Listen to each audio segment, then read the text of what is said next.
Bonjour à tous, c'est le citoyen prévoyant, bienvenue sur ma chaîne.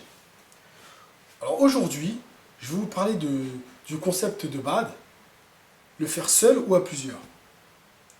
Personnellement, je préfère, si je crée une BAD, la faire seule. Je sais qu'en ce moment c'est la mode, quand tu viens d'arriver dans le milieu de la prévoyance, tu es un citoyen prévoyant, tu veux passer l'étape suivante, c'est-à-dire avoir ta BAD, bah, tu te dis ben, ce serait plus facile si on se mettait à plusieurs. À plusieurs parce que, évidemment, on voit les bons côtés. On achète un terrain moins cher, on sera avec des gens qui pensent comme nous. Si on doit se protéger, ben, on est plusieurs à pouvoir le faire. On pourra avoir des terrains en commun pour cultiver, avoir différentes compétences au sein de la communauté. J'entends tout ça. Maintenant, tout le monde parle des beaux côtés du fait de se mettre à plusieurs dans une BAD. J'aimerais juste soulever quelques petits points qui, à mon sens, ne sont pas dénués de sens. Lorsque vous vous engagez comme ça dans ce genre de parcours, vous devez acheter un terrain pour la plupart du temps. Donc vous achetez à plusieurs. Ça fait beaucoup de personnes pour un seul terrain. Alors oui, vous allez pouvoir acheter plus grand. Mais imaginons que par exemple que vous divorcez avec votre partenaire. Comment vous faites pour séparer votre partie du bien? Parce qu'il faudra vendre le petit lopin de terre qui vous appartient. Comment les autres membres de la communauté vont le prendre? Ça va être compliqué, parce que la personne à qui vous allez vouloir le vendre, se retrouver au milieu de ces survivalistes qui sont tous armés, qui parlent d'autonomie, c'est compliqué. Vous n'allez pas trouver forcément d'acheteurs qui voudraient s'installer dans cette communauté. Donc déjà, vous êtes bagué. Il faut penser à tout. Ensuite, moi, je discute avec des survivalistes, des citoyens prévoyants, sur le net. Facebook, forum de discussion. Des fois, ça se passe très bien. Tu parles avec quelqu'un, donc il t'envoie des messages, tu lui réponds. Quand tu reçois les messages, c'est très compliqué de pouvoir savoir sous quel ton cette personne vous dit ce message. Moi, ça m'est arrivé de rencontrer des gens de Facebook, avec qui j'ai eu des messages très amicaux. Et lorsque je suis retrouvé face à cette personne, l'entendre parler, sa façon de voir les choses, ben, ça colle plus. Parce que quand vous envoyez un message court, vous n'arrivez pas à vous rendre compte du contexte de la personne. Ce qu'il ressent, sa façon de parler.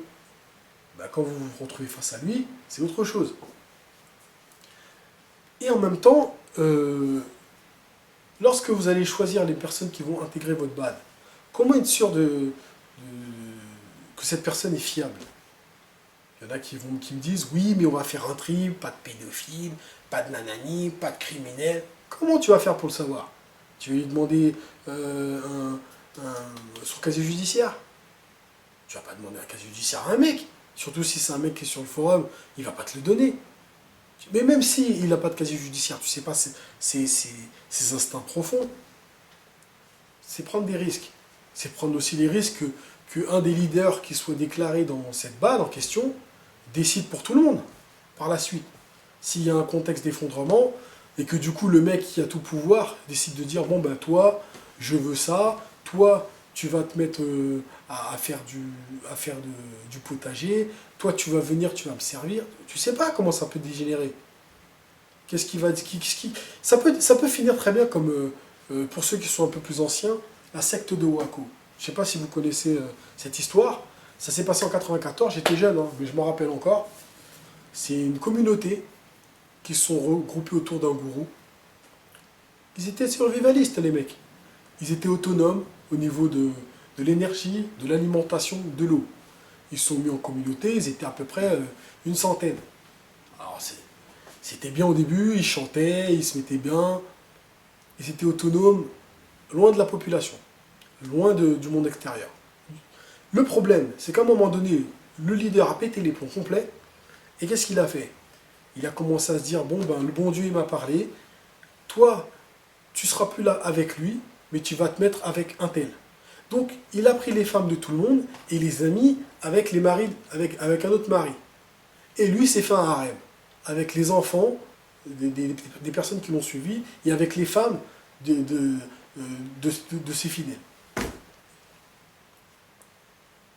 C'est parti complètement en couille, puisqu'il s'est mis à se marier avec des gamines de 13 ans, 12 ans, avoir des relations sexuelles avec des gamines. Il prenait les femmes d'un tel, il les mettait enceintes. Alors, ça peut paraître bizarre maintenant, pour vous dire, mais comment ils ont pu laisser faire ça? Ben, c'est un travail. Les mecs, il a travaillé, il a pris de l'ascendant sur ses fidèles, et il les a complètement retourné leur cerveau pour qu'ils acceptent un truc pareil. Mais quand vous êtes dans un endroit fermé, éclos, et que toute votre communauté pense d'une certaine manière, soit vous suivez la tendance, soit vous êtes mort. Parce que forcément, un chef, dans un contexte pareil, ne va pas tolérer une dissidence. Prenez bien ça en compte. Parce que vous n'êtes jamais sûr de sur qui vous allez tomber lorsque vous allez créer votre balle. Donc pour moi, à mon sens, pour éviter de se retrouver dans un contexte comme la secte de Waco avec David Koresh, c'était le nom de ce leader,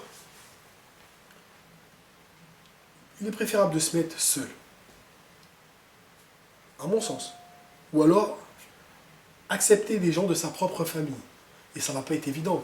Parce que quand vous regardez les fêtes de Noël, les dîners de famille, souvent, avec un petit peu d'alcool, les langues se délient et il y a toujours un oncle qui va sortir une histoire d'il y a 10 ans et vous dire « Oui, mais ceci, je t'ai vu, t'as regardé ma femme, vous êtes parti vous isoler dans la je sais pas quoi, je sais pas ce que vous avez fait, et ça part en vrille. » Ou « Oui, toi, tu as pris l'héritage de maman, ceci, cela. » Et pourtant, vous êtes dans la même famille, et ça part en vrille.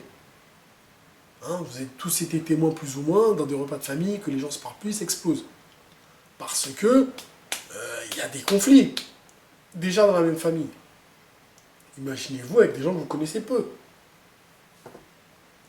On ne connaît jamais vraiment les gens. Donc méfiez-vous.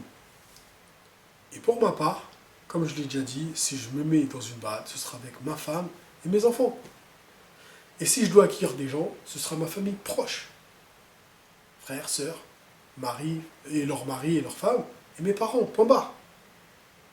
Comme ça, je serai déjà plus sûr de qui est derrière moi pour me protéger et pour que je puisse les protéger à mon tour. Ça évitera que j'aurai moins de méfiance envers mes proches qu'envers quelqu'un que je ne connais pas. Parce que je ne connaîtrai pas ses intentions au final.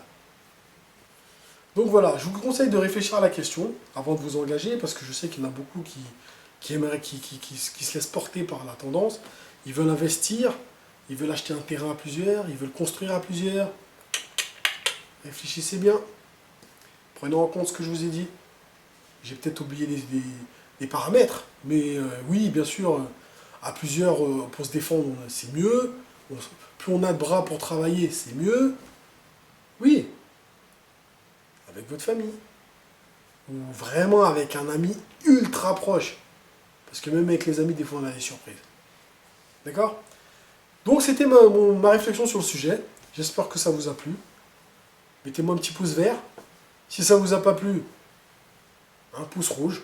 Vous pouvez toujours partager cette vidéo sur vos réseaux sociaux, Facebook, Twitter, Google+. Et je vous dis à bientôt pour une nouvelle vidéo. Ciao, ciao!